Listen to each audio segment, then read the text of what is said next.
Assalamualaikum pagi Teh. Perkenalkan saya perawat Zahra Maulidina. Teteh bisa panggil saya Suster Zahra. Kalau boleh tahu nama Teteh siapa dan senangnya dipanggil apa? Waalaikumsalam pagi Sus, nama saya Yunita Karina, saya senang dipanggil Yunita. Bagaimana kondisi Teteh pagi ini? Apakah Teteh bisa tidur semalam? Saya gelisah dan cemas Sus, saya tidak bisa tidur semalaman. Kenapa Teteh sampai tidak bisa tidur? Apa yang sedang Teteh pikirkan? Saya takut ketinggalan pelajaran di kampus Sus, sudah seminggu saya tidak masuk kuliah.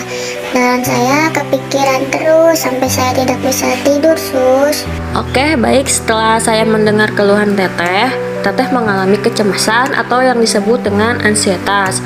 Bagaimana jika kita berbincang-bincang agar Teteh mengetahui lebih dalam tentang ansietas dan cara mengatasi ansietas pada Teteh? Waktunya kira-kira 30 menit ya Teh. Untuk tempatnya di sini saja ya. Dan apakah Teteh bersedia untuk mengikutinya? Iya, saya bersedia Sus.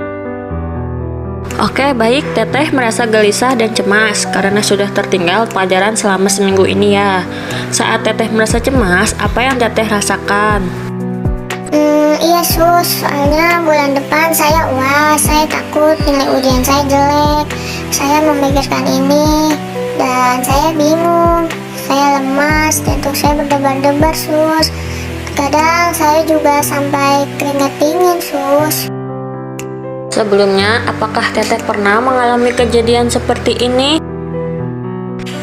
Iya Sus, pernah waktu saya SMP, saya pernah sakit dan tidak masuk sekolah beberapa hari. Yang saat Teteh lakukan itu apa? Saya pinjam catatan teman saya dan meminta dia untuk mengajari saya Sus. Wah, bagus sekali. Berarti dulu Teteh pernah menyelesaikan masalah yang hampir sama. Dan saya yakin Teteh bisa menyelesaikan kecemasan yang Teteh rasakan saat ini. Iya Sus, semoga saja. Oke, sekarang saya akan menjelaskan apa itu ansietas. Ansietas adalah perasaan was-was, khawatir, tidak nyaman, seakan-akan terjadi sesuatu yang dirasakan sebagai ancaman. Penyebab dari ansietas itu apa sih Sus? Penyebabnya yaitu gangguan kecemasan belum diketahui secara pasti.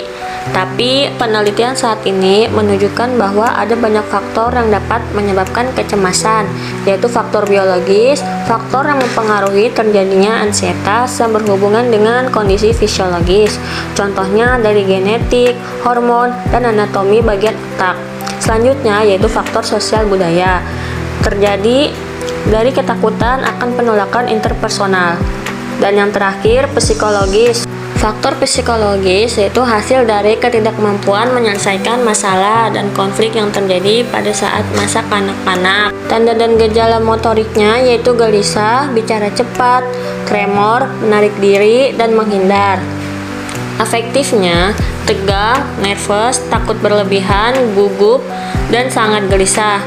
Dan kognitifnya yaitu bingung, waspada, berlebihan, tidak bisa konsentrasi, salah tafsir. Beberapa tanda dan gejala yang sudah saya sebutkan sesuai dengan keluhan yang Teteh rasakan. Apa benar yang dengan saya sebutkan tadi? Iya Sus, betul. Perlu Teteh ketahui, gangguan kecemasan terbagi menjadi ringan, sedang, berat, dan panik. Pada ansietas ringan, seseorang ini bisa menyelesaikan masalahnya. Sedangkan ansietas sedang, persepsi seseorang mengerucut dan menyempit. Ansietas berat, individu ini membutuhkan pengarahan untuk mengatasi ansietasnya. Dan untuk yang terakhir yaitu panik. Jika seseorang sudah dalam keadaan panik, mereka akan kehilangan kendalinya. Apa yang terjadi jika seseorang terus-menerus mengalami ansietas Sus? Saat seseorang mengalami ansietas, individu ini akan merespon dengan adaptif atau maladaptif. Jika individu itu bisa mengontrol dirinya dan masih bisa merespon dengan normal, sehingga seseorang dapat bebas dari ansietasnya. Namun jika individu itu maladaptif, responnya tidak normal dan susah untuk mengontrol dirinya. Jika tidak segera diatasi, akan lanjut ke fase panik. Dari fase ini akan memicu gangguan jiwa Teh. Oh, begitu ya sus. Selanjutnya saya harus melakukan apa? Sekarang saya akan mengajarkan Teteh hipnotis 5 jari agar Teteh bisa mengatasi kecemasan yang Teteh rasakan. Apakah Teteh bersedia? Iya sus, saya bersedia. Oke, baik, kalau begitu Teteh perhatikan lalu Teteh mengikuti instruksi dari saya ya. Baik, kita mulai ya. Sekarang Teteh duduk seperti saya, rileks saja, tangannya seperti ini.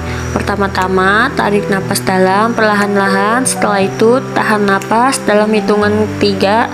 Setelah itu Teteh hembuskan udara melalui mulut dengan meniup udara perlahan-lahan 3 kali.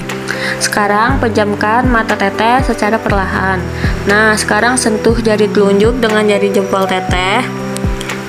Kemudian bayangkan pada saat Teteh sehat. Teteh sambil membayangkan Teteh tarik napas dalam. Nah, sekarang sentuh jari tangan Teteh. Bayangkan saat Teteh bersama orang yang Teteh sayangi. Sambil membayangkan Teteh tarik napas dalam ya. Kemudian sentuh jari manis Teteh. Bayangkan saat Teteh mendapatkan sesuatu hal yang diinginkan. Sambil membayangkan Teteh tarik napas ya. Kemudian sentuh jari kelingking Teteh. Bayangkan tempat yang paling indah yang pernah Teteh kunjungi. Sambil membayangkan Teteh tarik napas dalam ya.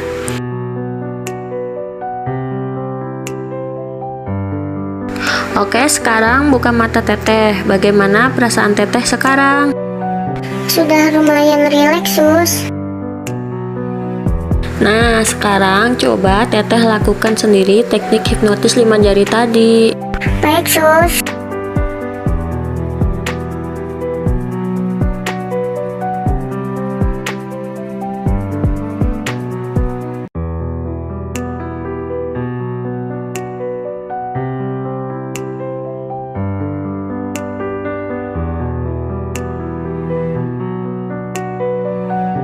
Nah, bagus sekali Teteh sudah bisa melakukannya dengan benar. Ya, terima kasih sus.